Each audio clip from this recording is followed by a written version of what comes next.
নেন, 3টে গুলি। কোনো ঠিক মানে উনি ভর্তি হওয়ার পর থেকে কোনো কারো থেকে কোনো অপারেশন পায় নাই।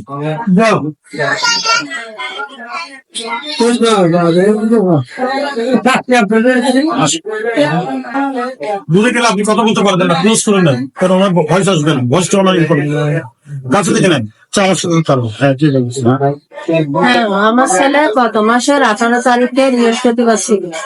বাজার থেকে আসার সময় ও মোরাপুর অ্যালমোনিয়াম ফ্যাক্টরিতে কাজ করে, হেল্পারি করে।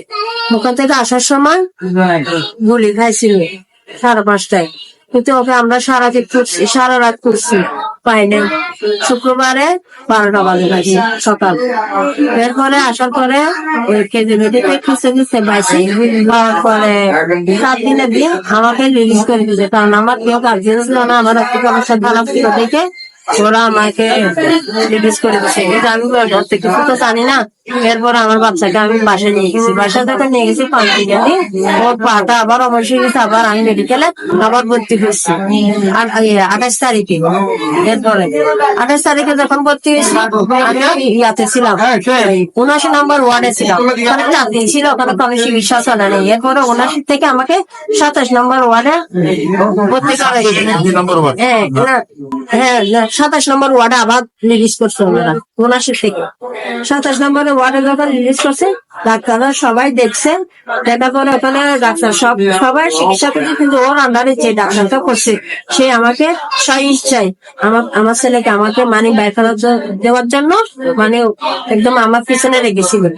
সাংবাদিক আসতে চাই, কিন্তু সাংবাদিক পর্দা আমি তো জানি না সাংবাদিক পর্দা বলে। ছাত্ররা আসতেছে ওকে দেখার জন্য, কিন্তু ওটা বলাতে মানে অন্যরা আমাকে খারাপ পাচ্ছে।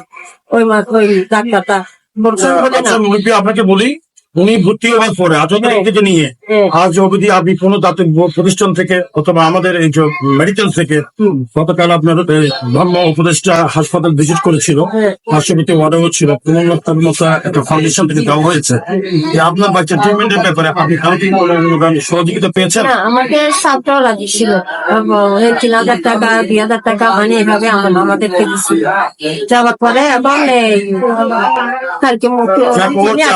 আমাদের ধর্ম উপদেষ্টা গতকাল বলে গিয়েছেন আমাদের বৈষম্য বিরোধী ছাত্র আন্দোলনে যারা আপনার গুলিবিদ্ধ হয়েছে এবং যারা আহত হয়েছে তাদের আপনার চিকিৎসা সেবা সম্পূর্ণরূপে সরকার বহন করবে। এরপরেও আমাদের বৈষম্য বিরোধী ছাত্র বৃন্দ যারা আছেন তারা আপনাদের জন্য কাজ করছেন। আমি মেসেজটা আমাদের স্পেসিফিক জায়গায় পৌঁছানোর চেষ্টা করছি এবং আমি নিজে খোঁজখবর রাখবো ওর উন্নত মানের চিকিৎসা ব্যবস্থা গ্রহণ করার জন্য।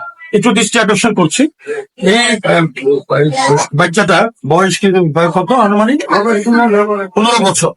আপনার গত জুলাই 18 তারিখে বৈষম্য বিরোধী ছাত্র জনতার আন্দোলনে আপনার অবজার্ভার থাকা অবস্থায় পুলিশের আপনার 3টি গুলির বিদ্রোহ চট্টগ্রাম মেডিকেল কলেজে আলামা ছিল অ্যাডমিশন নিচ্ছে, কিন্তু চিকিৎসার ব্যয় নির্ভর করতে না পারার জন্য ওনাকে এখান থেকে ডিসচার্জ করে দেওয়া হয়েছে।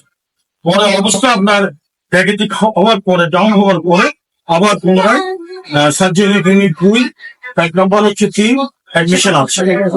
এই 3টা গুলিবিদ্ধ অবস্থায় থাকার পর তার পায়খানা রাস্তা দিয়ে সে পায়খানা করতে পারছে না, আলাদা ব্যবস্থা করা হয়েছে এবং 3টা গুলি একটা গুলি এখানে লাগছে না, এখানে একটা এখানে আরেকটা পেটে 3টা গুলি সর্বমোট।